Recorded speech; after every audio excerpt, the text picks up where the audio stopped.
Gold and silver have been selling off the last couple of days. Will the sell-off continue? What's driving this volatility? Well, let's talk about market forces on not just gold and silver, but all commodities. And what's next? Jeff Christian joins us today. He is a managing partner of CPM Group. Welcome back to the show. Jeff, always good to see you. Thanks for having me back, David. Well, let's just talk about what I discussed in the introduction where mentioned the sell-off of gold and silver. What's happening right now, and then we can get into some of the bigger themes like AI, electrification, politics as well. But what's happening right now currently? Well, first off, gold and silver are kind of diverging. Gold's been trading between 2,300 and 2,450 since mid-April, I guess. And what we saw was last week, it spiked up on Wednesday the 17th to a new high of like $2,490 or so. And then 2 days later, it was below 2,400. And I thought that was cool because earlier in the week, we had told our clients that we thought that gold could trade in a $100 range between 2,400 and 2,500 in that week. And it did. And then we came back on Friday or Monday and said, okay, we think the new range for gold is probably 2,300 and 2,500 for the next couple of weeks. And we've gotten down to about, I guess, 2,350, and we're trading just below 2,400 as we speak on Friday afternoon. So the volatility is increased in gold and silver, but it's increased across financial markets. And I think that reflects increase in heightened uncertainty on the part of investors, institutional investors, and sell-side groups that have asset management operations about the outlook for the economy. There was this view that there was going to be a soft landing. Then they started shifting to the idea that there could be a recession. In recent weeks, you've seen better data. Today's GDP figure, yesterday's GDP figure, today's PCE figure coming in relatively strong. So you've got a lot of investor uncertainty as to what's going on, and that has caused this volatility. And added to that mix, something we'll talk about later, is the political situation. So 2 or 3 weeks ago, even last week, I guess, you had Biden versus Trump, and that was just a train wreck. I mean, that was an existential crisis for the United States, either of them.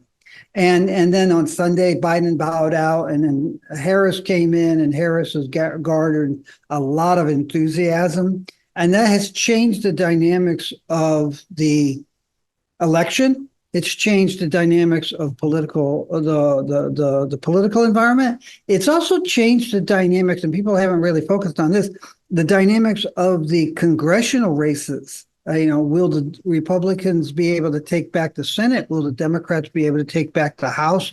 Will one party or the other have control of both houses? And so there's heightened political uncertainty. That heightened political uncertainty, I think, has caused some bearishness on the part of institutional investors and others toward gold and silver. Now, I was talking about how gold was trading between 2,400 and 2,500, 23.25. Silver's broken down. Silver got up into that $30, $32 range in May, and then it came down. It broke below $30, and it's basically been trading below $30 for most of June and July. And so there's greater weakness, and there's less investor interest, and there's greater investor pessimism towards silver than there is toward gold.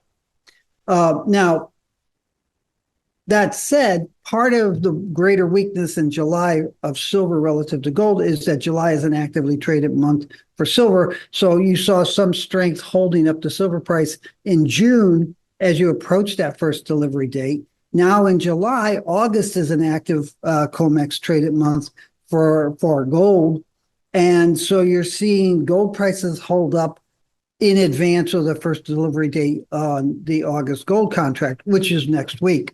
You've got 30 million ounces of open interest in the COMEX August gold futures contract.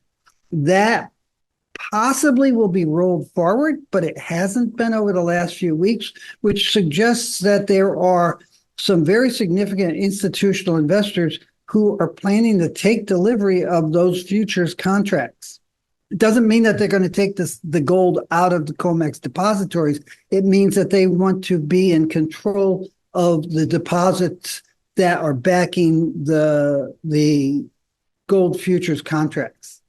And that's what you saw in the July silver contract. That's telling you that institutional investors are indeed interested in gold and silver. They see it as a political play as well as an economic play. We have seen in the last week or so some lightening up on the part of institutional investors in both gold and silver, but they're still very much playing these two metals from the long side. I want to talk about the possibility that we're no longer getting a full Republican sweep or Democrat. Would it be fair to say that if either party controls both the House and the Senate, there could be more volatility in the markets because now we have just, decisions being made at a faster rate, if that were the case? It probably not, because the volatility is based on two-way movements in prices. And if you had an assurance that either if the Republicans had control of both houses of Congress and the presidency, or the Democrats had that, you would have greater certainty as to what was going to happen economically in terms of fiscal policies. So that would skew the prices to one direction or the other. It might actually lead to lower volatility because there would be greater perceived certainty as to what was going to happen with fiscal policy. Okay. You saw this 2010 to 2016 in the stock market, where you had the fiscal policy and the monetary policy basically positive for stock prices. And you had stock prices rise very consistently with very low volatility. You saw it in the oil market in 2003, 2007, and again, it was sort of like there was certainty as to what was going to happen. So the volatility actually fell, even as in those two cases, the prices rose sharply. Why do you think Joe Biden's dropping out of the election changed volatility dynamics? Well, I think that he was demonstrating an inability to be an effective president, that he was clearly having cognitive issues. And that led to all sorts of questions about who was making decisions within the White House and things like that. And to be honest, Kamala Harris has come along in a very cogent, intelligent, erudite way. Now, she is extremely well qualified. She was a prosecutor. She is very smart. She knows a lot of stuff. She's very intelligent. And as a trial lawyer, she learned how to, well, she probably knew it already, but she honed the skills of being able to think on your feet and respond quickly when you hear new information or counter arguments. So in a debate, she's ready because she knows she's spent so much time as a trial lawyer. And she, because of her intelligence and knowledge, she also has a very sharp tongue. She can be a much more effective debater, a much more effective public speaker. She knows how to frame the discussion. And she also has a free slate to sort of say certain things about policies that the Biden administration may have been following policies that have been detrimental to its public support. And she now has the opportunity to sort of rejig the Democratic platform and say, we don't buy this, we don't buy that. She met with Netanyahu yesterday. And, the one comment that I saw was, she said, we fully understand the desire to end this war. So that could lead to some change in foreign policy towards the Middle East, which could generate a lot of support for the Democratic Party. That aside, currently, as we're speaking today on the 26th of July, the betting markets still favor a Trump victory. Poly market is giving a 60% chance of a Trump victory over a 39% chance Kamala Harris, and then the 1% is, other candidates collectively, right? So just from the market standpoint, it doesn't look like the odds have changed against Trump yet. But yet we saw this huge rotation at the Capitol. So am I interpreting this wrong, Jeff? I don't look at the betting market. I also try not to look at polls because the polls have there are too many polls that are really faultily constructed. But Okay. some of the more legitimate polls show that there has been a shift of 2 or 3 points in the Democratic in Harris relative over Biden relative Yes. against Trump, and that's enough to change it. It's going to be a close race, and the next 5 months are going to be very volatile and uncertain because it's going to go back and forth. But in the first week of the Harris candidacy, there has clearly been a skew in public opinion in her favor. I mean, when you have the Nikki Haley voters pack saying we're going to switch and we're going to support Kamala Harris instead of Donald Trump, that's a big deal. When you have a lot of conservative Republicans who say, I'm going to vote for her.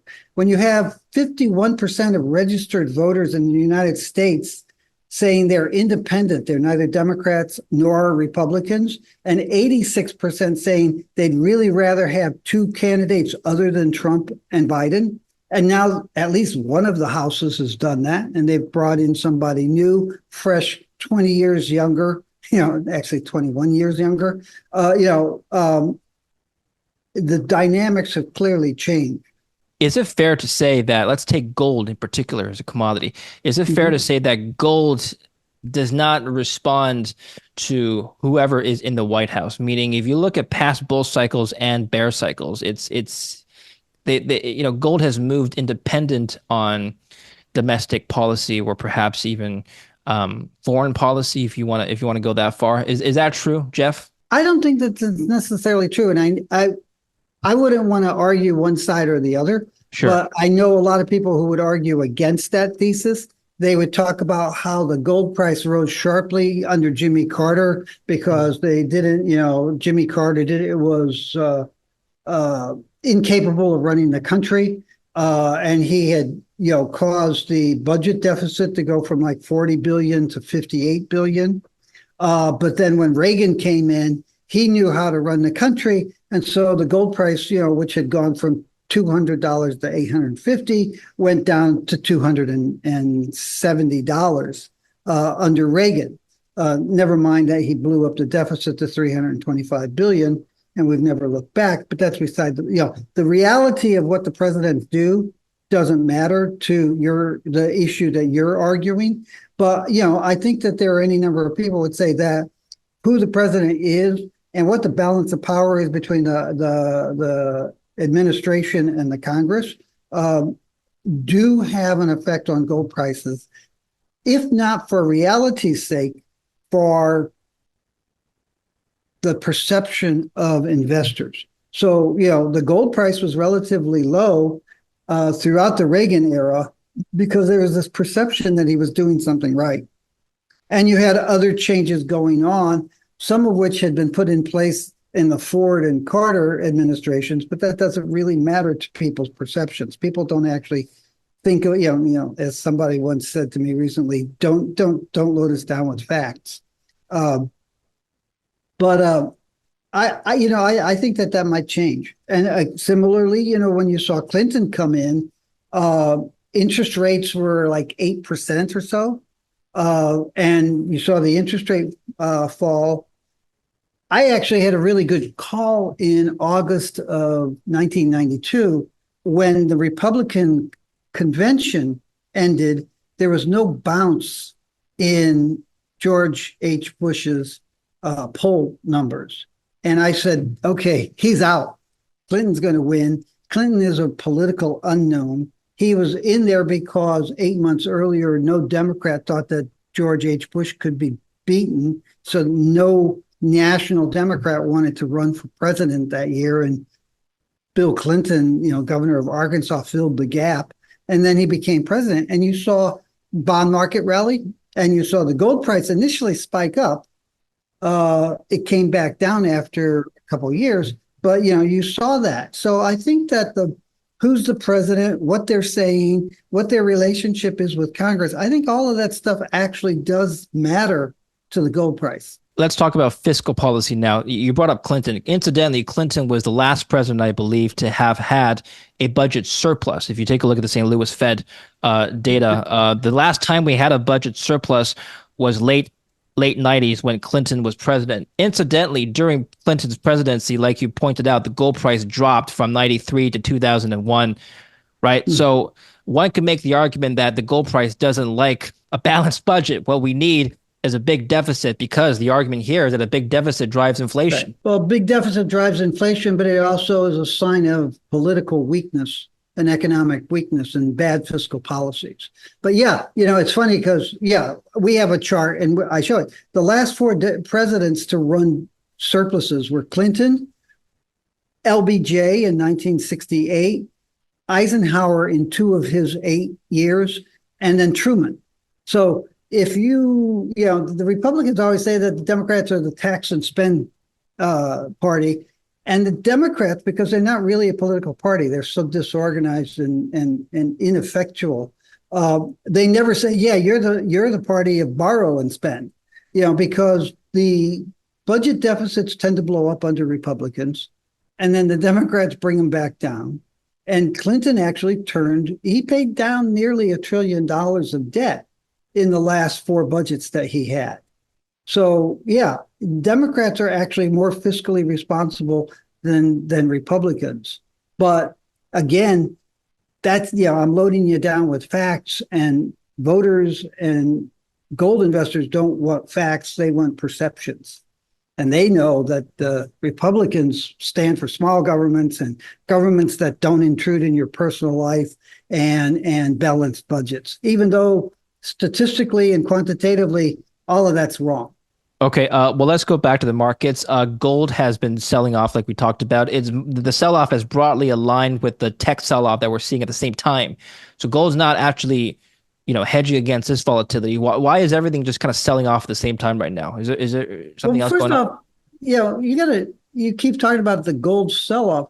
Gold, it's $2,400 right now. That's a record level. Slight correction from the top. Let's put it that way. And it spiked higher last Wednesday, and then it came off on profit taking after that spike. I don't see gold as being in a sell-off. Unless I were a minute-to-minute trader, I wouldn't be saying that. And if I was an investor, which I am, I would say gold is at record prices, and it's probably, it has been trading above 2,300 since the middle of May. And it's probably going to continue to do that. And it's made several new record highs on an intraday basis since then, in June and in July. And it's probably going to continue to do that. So I just don't see a sell-off in gold. I'm sorry, but Okay. maybe I'm not caffeinated enough. There, are we seeing a broader rotation into another sector, perhaps small caps? Or Russell 2000, for example, has not been selling off to the same degree as a large cap mega tech stock. So it just the Mag 7 I'm referring to. So it just maybe I'm just speculating here, Jeff. Maybe people are just selling everything they can to put money into something else like the small caps. I don't have the numbers at my fingertips, but small caps have gruesomely underperformed for the last several years. They can't sell off much because they're already kind of bumping along the bottom. All right. And if I recall correctly, something like 95% of the increase in the S&P 500 is attributable to like 7 large tech stocks, many of which are empty suits. They have no revenue, and if their PE ratio is 100 to 1 or something like that. So the idea that bubble on those 7 stocks is deflating, but small cap stocks, which didn't participate in that bubble, are not. That makes imminent sense to me, that you would see overly hyped stocks where a bunch of people who didn't know what they were even buying were buying these stocks. I have no problem with understanding that those stocks that have been pumped up are being deflated, but small caps, which were never invited to that party, aren't suffering the same fate. Okay, there's another stat I want to bring to your attention. It's the accumulation of gold from hedge funds. This chart, which I'll show on the screen, shown that, well, it's showing that hedge funds have been stacking gold or accumulating more gold throughout the year into starting from late last year. And this is a narrative we don't hear much about. We talk about the central banks buying gold, the Chinese investors buying gold, institutional investors and hedge funds adding more gold. How do you explain this phenomenon, this trend? We've been saying that they were buying gold for, I don't know, 2 quarters now, since January, February, March. The demand for gold that we've seen this year, which has taken gold prices to ever higher records, has been almost universal. Central banks were buying into April. They pulled back in May, June, and July. They tend to be more price sensitive than private investors. But we saw high net worth individuals and retail investors loading up and go around the world, China, India, North America, Europe, Japan. You saw this wave of investment demand, and it started with high net worth individuals and retails, but then the institutions got in. And if you look at that chart, you'll see that the institutional holdings actually fell for a long period of time and got to very low levels by a historical standard. And then they started playing catch up. So they came back in and they have been buying. So the idea that institutional investors have joined the party buying gold, it's been going on, and it makes sense. It's sad because a lot of institutional investors were not in it earlier, and they actually sold down their positions as the price rose from 2020 to 2023 to 2024, if I recall correctly. But that's because institutional fund managers tend to come from the stock market or the bond market. And in the stock market, they're used to a highly regulated market where the companies have to tell the truth about their companies, in their SEC filings. They get in trouble if they don't. And in the bond market, it's all math. And then they get into the gold market, and you have these guys talking about the eternal allure of gold. And then you have other guys talking about how gold's going to go to $10,000 because no one's going to want treasuries. And they have other people saying that people around the world are dumping treasuries. And the institutional investor says, let me look on my screen.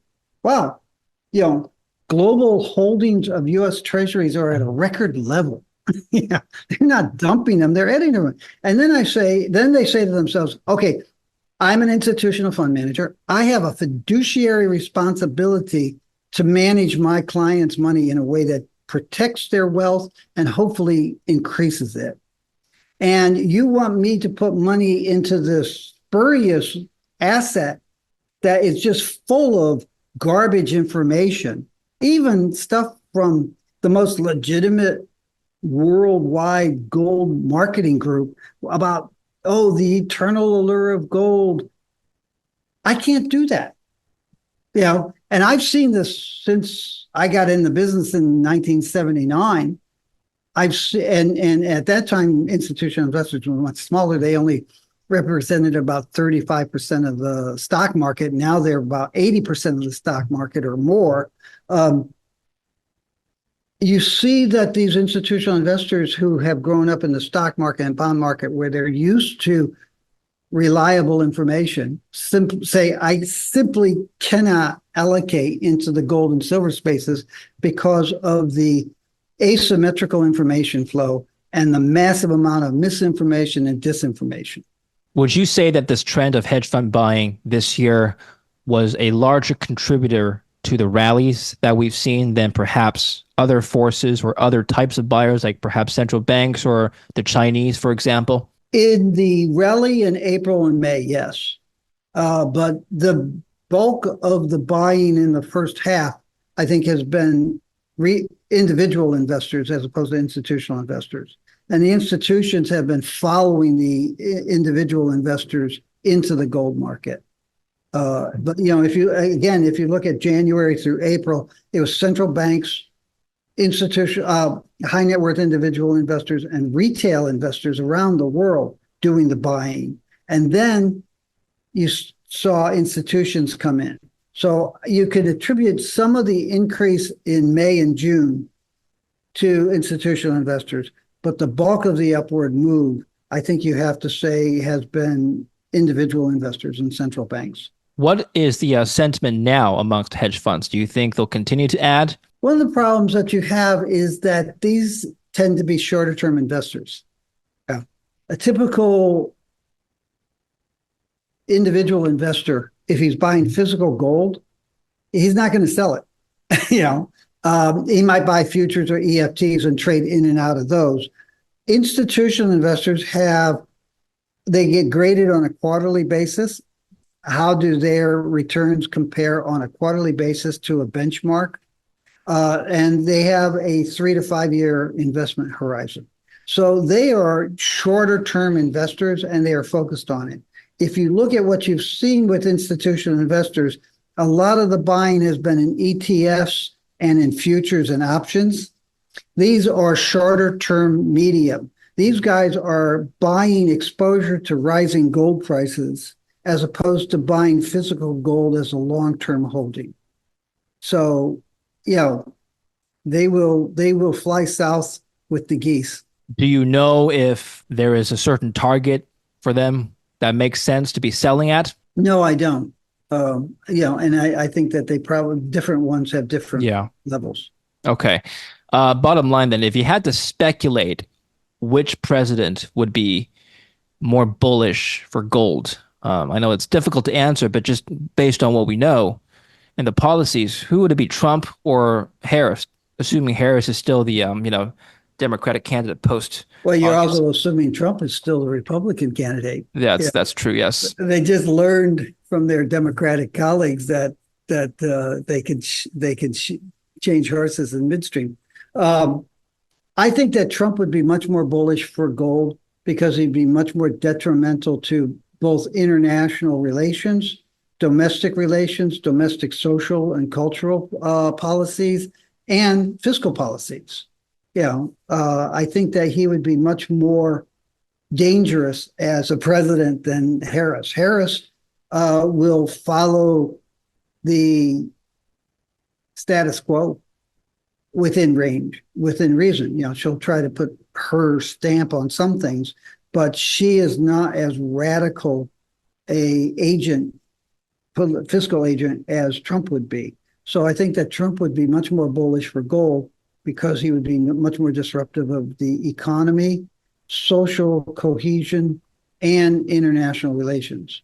Well, let's just evaluate what happened to gold during the last Trump presidency. He entered office in January 2017. Mm-hmm. Back then, the gold price was hovering around $1,170. By the time he left in 2021, gold had started trading to $1,800. Now, a lot of that obviously was due to the run up from 2020 to 2021, right, when the pandemic happened and the Fed, injected QE. So I don't know if that was Trump, but that was mostly the Fed. But anyway, that was a stat. And then when Biden took office, as you know, from 2021, it went from $1,800 to where it is today, $2,400. So whether or not you can attribute this to the presidency, I would say both presidents have had good bull runs in the last two presidencies. Well, yeah, this goes back to your earlier discussion about, is the presidency important to gold prices? Yes, it is. But from 2016 to 2021, we had 25 basis point interest rate. Yes. In 2020, the fiscal policy turned stimulating as opposed to being restrictive. And so even before Biden got into office, you started seeing all sorts of government spending to cover people and companies during the lockdown, which was the last year of Trump's presidency. So you had a lot of economic factors, political factors, interest rate and financial market factors that were affecting the price during both presidencies, and you have to take those into account. If you did a if you did an econometric model that tried to project gold prices based on the presidency alone, it would be garbage. Our econometric, well, Martin Mirabile had when he first started in the late 80s, he had, I think, 31 variables in his gold pricing model. We have about 8 or 10 in our model. This is a multivariate regression analysis that reflects the fact that there are all sorts of things that affect gold prices, short-term and long-term. And if you just say, oh, gold trades against the dollar, or gold's an inflation hedge, or gold prices depend on the presidency, you're going to lose money consistently. Your gold price outlook, have you changed it since Biden's dropping out of the election, or has that not been factored in? We were in the process, and we are still in the process of doing a quarterly re-examination of our 10-year gold price projections. The gold price projections are based on our view of the macroeconomic environment, political environment, and the microeconomics of gold supply and demand. But they also, on a quarterly basis, tend to key off of historic prices. And with the increase in historic prices over the last couple of quarters, our gold price projections for the next 10 years have risen. We're now going through our model and adjusting that, because with the higher gold prices, you'll see more mine production, especially 5 years, 10 years out, not so much in the next couple of years. You'll see increased gold secondary recovery from jewelry and electronics, and that comes faster. You'll see lower jewelry demand. You'll see lower per use of gold in electronics and other industrial products. You'll probably see a 10 to 20% reduction in central bank gold purchases because they are more price sensitive. And you'll probably see an increase in investor demand for gold because they tend to have a positive correlation of investor demand to prices. Investors will chase the price higher. Investors see the price going from 1,800 to 22,000 to 2,400, and they draw a line and they say, oh, Pierre Lassonde was right in the year 2000 when he said gold was going to 10,000. He was just off by a quarter of a century. Central banks will say, I was a buyer at 1,800, but I really can't justify buying at 2,400. I think I'll wait until it gets back down. How does today's PCE, I'm talking today on the 26th of June. How did today's PCE data affect the outlook at all? It came in a bit lower than the previous month, 2.5 versus 2.6. So opening the path to a Fed cut, does this change your outlook at all? It doesn't really change our outlook at all. We were waiting to see what it was. I think what it does is it reinforces our view that the gold price will be more volatile, continue to be volatile for the next several months, because it was right in the middle there. And it's not just the price, the personal consumption expenditure price index, it's also personal consumption expenditures, which were 0.2. They were pretty much in line with previous months. So what you saw was a reinforcement of steady as she goes economic activity. Which is a little bit in contrast to the 2.8% real GDP that we saw the day before. But that steady as she goes number is going to prolong the uncertainty, the heightened uncertainty that gold investors have about where the world's going.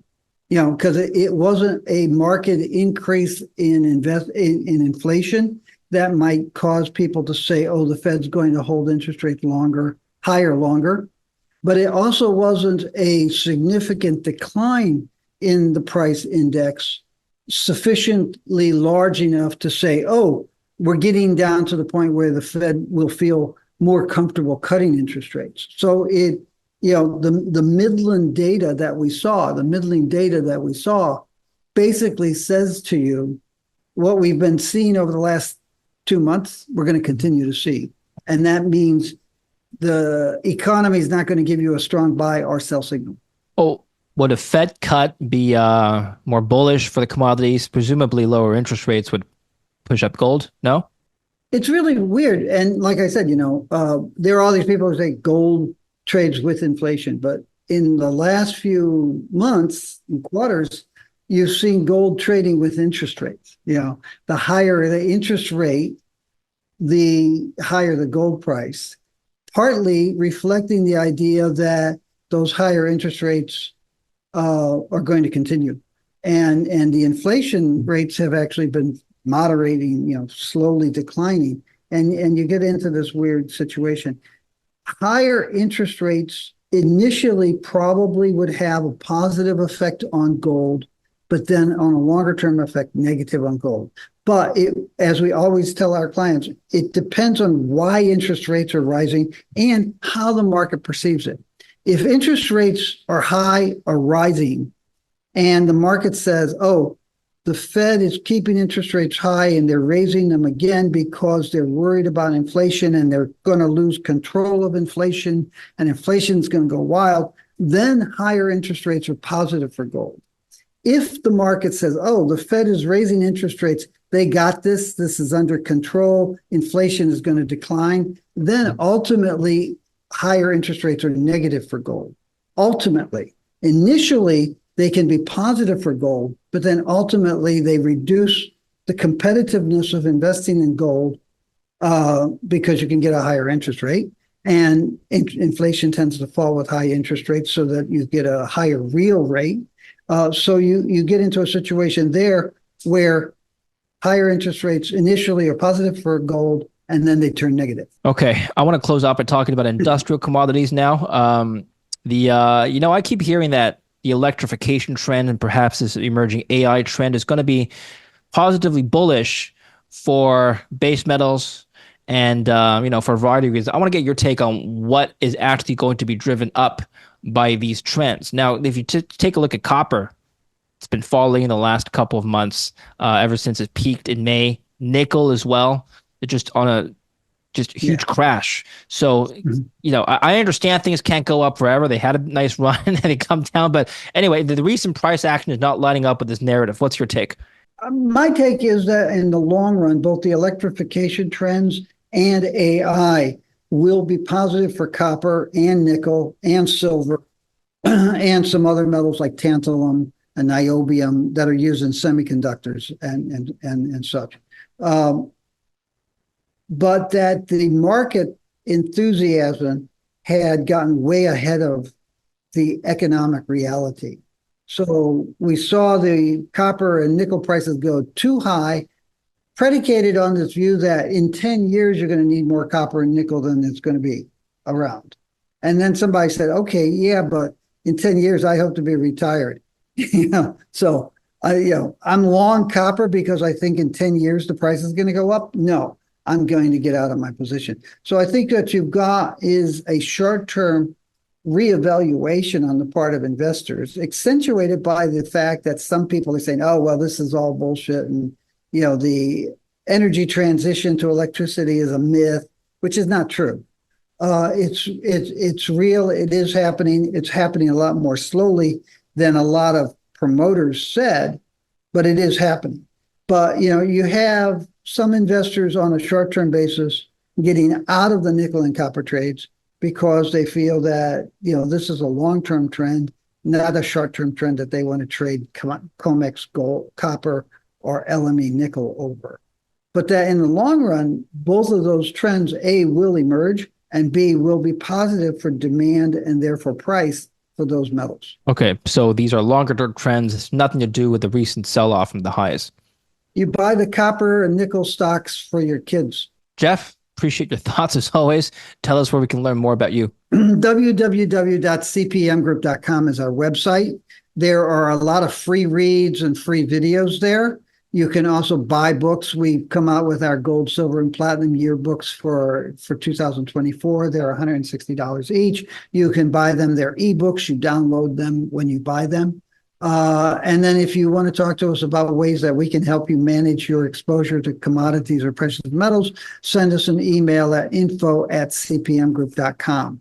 And one of us will try to find the time to respond to you. Fantastic. Thank you very much. We'll put the links in the description down below, so make sure to follow Jeff there. Appreciate it. Speak again soon. Thanks. Thank you for watching. Don't forget to like and subscribe.